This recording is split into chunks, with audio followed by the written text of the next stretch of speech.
Thanks for logging on to Wayne.com for another edition of Inside the Zone alongside Blake Sebring of the News Sentinel. I'm Glenn Marini, and we're going to spend the next 10 minutes or so discussing the Komets. I was trying to dig out some positives for this past week. Normally I can pick out a few things, but really just a bad week to have a bad week too. Yeah, I don't think there's anything. Can we talk 10 minutes? Well, we can talk 10 minutes. That's what the internet's for, right? Okay. The Komets currently riding a 5-game winless streak. Third time since '97. It doesn't happen often. That's amazing. It doesn't happen often. And it's really been lack of offense. This has been a really big issue. There are other things we'll talk about. Sure. But really, the thing that stuck out to me in reading your column online and reading all the stuff on Tailing the Komets is the offense they've scored only 25 goals in the last 10 games, and even that is kind of a false statistic. Yeah, because they scored 13 goals in 2 of those games. So really they're scoring about a goal and a half per game. That's what they're counting on right now. And you're not going to win. I mean, you can't protect your goaltender enough to do that. Not with as many penalties as they've been taking. If you're Al Sims and you're working in practice this week, you got 6 weeks left in the regular season. What do you try and get going offensively? What are some of the things that you can do to get this team going offensively? I'll tell you what I would do. I wouldn't even practice. I would do something completely different. I'd take them laser tag. I'd go bowling. I'd do anything away from the ice to get their heads off of the ice. I mean, get them to relax somehow. Get them to enjoy each other. I mean, I don't know, get them to do anything but think about hockey, because they're obviously thinking too much.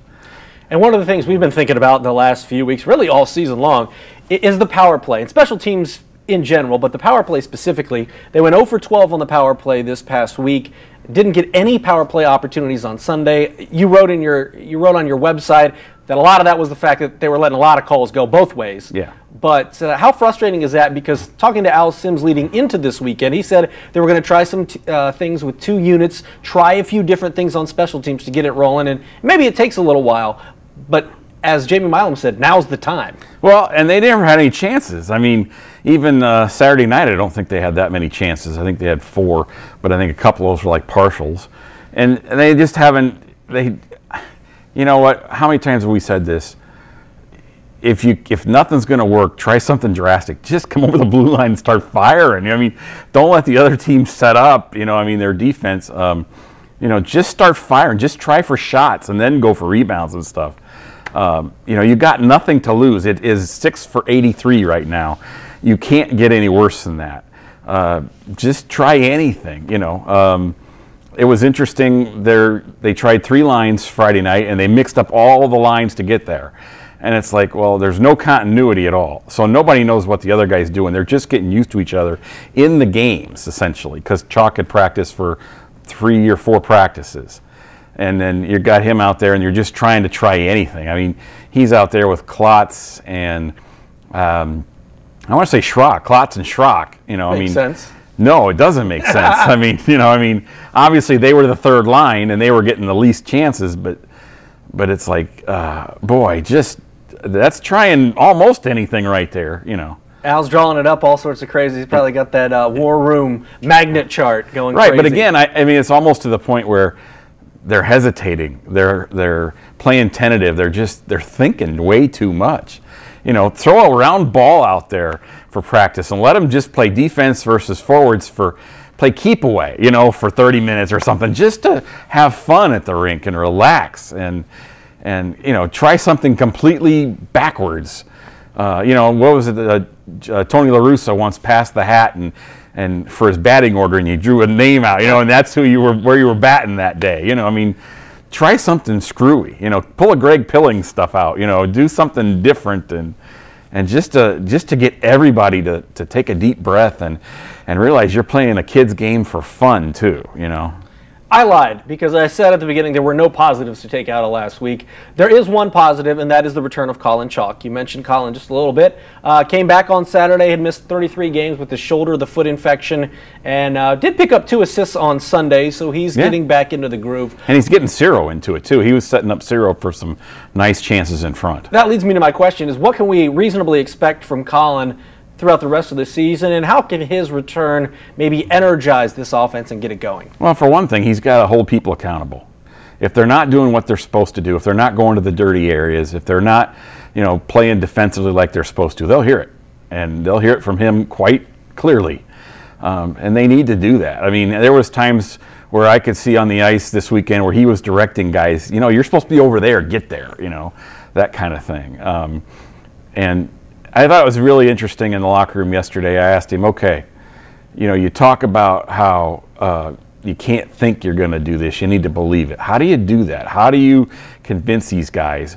And he says you don't use any words that have a question in them. They have to be specific, hardcore, only one way to interpret them words, like believe. You don't use think. You don't use might. You don't use maybe. You're going to do this. He said the best teams are the ones who believe they're better than they actually are, but then they end up playing to that level or trying to play to that level. I mean, it really made some sense. And it kind of reminded me last year when they were down to Missouri, where, he leans over in the locker room and everybody's quiet after they're down 2-0, and he says, they're hiding, and we're going to find them. We're just hitting our stride, and I feel great, and everybody in the locker room is leaning over, listening, make sure they're hearing what he's hearing and stuff. I mean, it was kind of like that kind of a moment type thing. And he's the only one who can do that. And for whatever reason, maybe it's because he's not afraid to be a jerk about it, and he's not afraid to get in guys' faces if they're not doing it. But Colin needs to do something too. Colin needs to come out shooting. He needs to shoot, whereas nobody on this team is averaging a shot per period. And he needs to average 4 or 5 shots a game. And that's a hard thing for him because it's a selfish thing for him. But that's how he needs to do. He needs to help get this offense going by shooting, and he knows it. And his mom will tell him that. Yeah, his mom will tell him that. I mean, I liked it when Al Sims said that he put Colin out on the shootout because he knows he has a great shot and there was nobody he could pass it to. Yeah. Things like that. I mean, Colin needs to do that too. One of the things with Colin being activated this week that gets the wheels turning is looking forward to the veteran cap for next year, even for this year too, because you had to put Henley on reserve when Colin came Well, on. and the league, I got that messed up. The league did not change the veteran cap. There's only 4 vets next year. One of them can be an assistant coach. So why do you even publish that? That doesn't make sense. It doesn't make any sense unless you're doing cap relief, and nobody cares about that.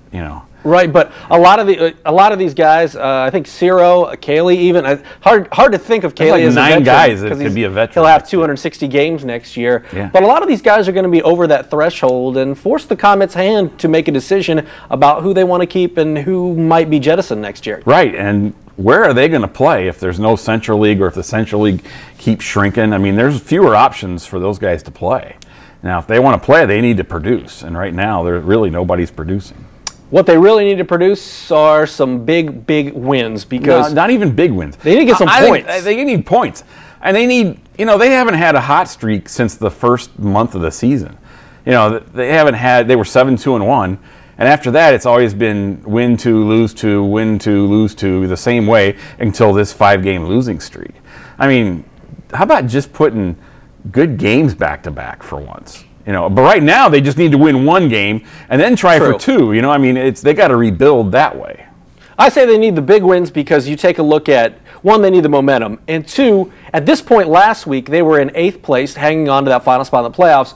Now they're in 10th place, so it's not just that they're chasing 1 team; they're chasing 2 teams. Elmira's 4 points ahead now; they're in the 8th slot, and then Kalamazoo is 1 spot ahead of the Komets. And you got 2 more road games at Kalamazoo. And you've only got 18 games left in this season. So you're not just chasing the points, you're chasing 2 teams now. Right. And Kalamazoo's played a lot better lately.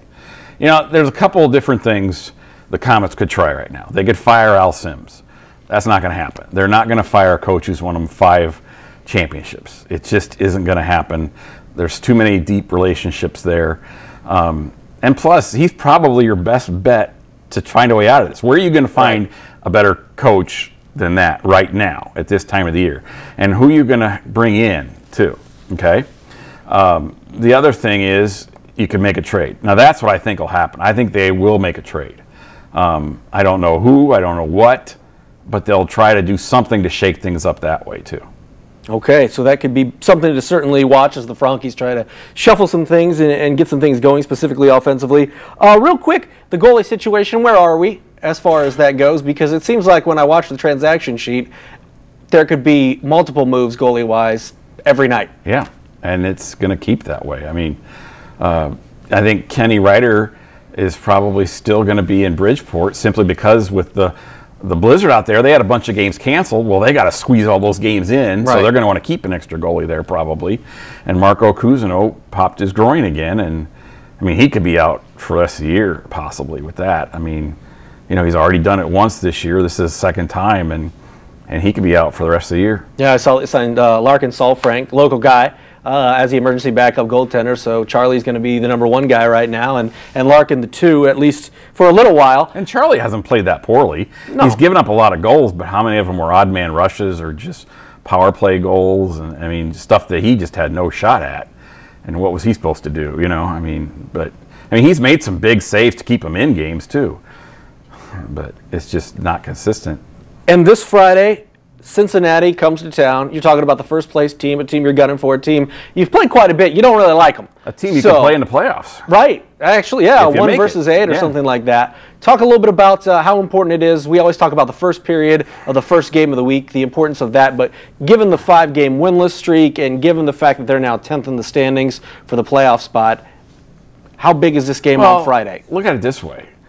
At this point, everybody in the building is expecting them to fail. I mean, everybody in the building sees they give up the first goal, all right, it's over, you know, and it has been. I mean, that's not a knock on the fans at all. There has been nothing to cheer for. I mean, and that has been the problem is they give up the first goal. It's like everybody lets down and the building just gets deathly quiet. And there's nothing for them to feed off of. So, you know, I mean, if the Komets ever got a 2-0 lead, I think the building would probably be just all the fans would be in shock, you know, because it just hasn't happened. And this team is so fragile right now with their confidence. It's really tough. Yeah, Friday, Saturday, big games because you're talking about teams ahead of them in the standings. You got Toledo on Saturday and Cincinnati on Friday, and then Wheeling coming in on Sunday. So could be a big week. We've only got 6 weeks of regular season hockey still left, and we'll have to see if the Komets can indeed make their classic second half push and get themselves in the postseason. Real quick, you think they'll make the playoffs? You know what? You'd hate to bet against Chalk and Schrock and the guys at Smitty. You'd hate to bet against them, but wow, they got to turn it around right now. I mean, you know, no ifs, ands, or buts. I mean, no excuses, just freaking play. You know, I mean, it's hard to bet against those guys. I definitely agree. Definitely agree. Tough to go against the K's, but now's the time, as Jamie Milam said last week. Well, he's Blake. I'm Glenn, and we'll see you again next week for another edition of Inside the Zone.